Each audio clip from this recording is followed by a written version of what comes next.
Ticket prizes.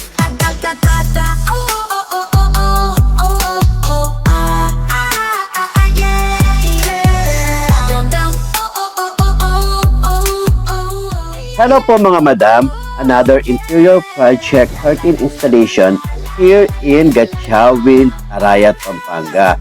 Kung makikita po ninyo yung mga window treatment ng ating client ay hindi po sagad sa ceiling at medyo outdated na po yung mga wooden curtain board nila. And of course, the curtains medyo printed green pa rin po, which is hindi na po uso ngayon.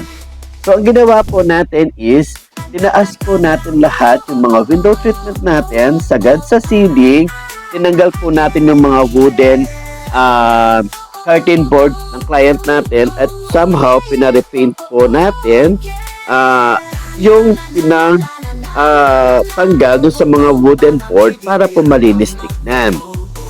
Even yung mga doors going sa mga rooms is nilagyan din po natin ng window treatment na sagad sa ceiling. Before po kasi, yung mga window treatment with curtain board is hindi nila sinasagad. Medyo mataas lang ng konti sa window. Pero ngayon po, ang uso po, lalo na kapag maluwang ang area natin sa living room and sa dining like in this, may specific interior, napakaluwang po ng living room.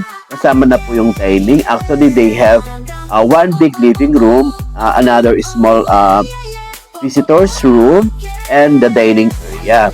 So, sabi ko po sa client natin is, mas magmumukha po itong maluwang kung isasagad po natin sa ceiling ang kanilang window treatments.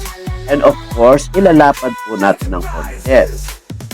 Pinalipat din po natin yung split type aircon natin para po hindi po magiging affected yung taas ng ating window treatments. Dati po kasi ay nakalagay yung split type sa taas ng isa nating window.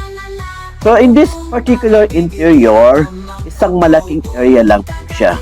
So we have one treatment sa lahat ng windows, and of course yung pathway doors going sa mga rooms, nilagyan din po natin ng same treatment sa ating mga windows.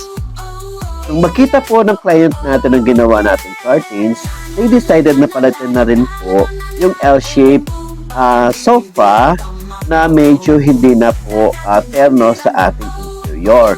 So gumawa tayo ng napakalaking sofa in 120 inches by 34 inches na tufted design, same sa ating curtain. It turned out na napakaganda po at napakasaya ng ating client. Thank you so much!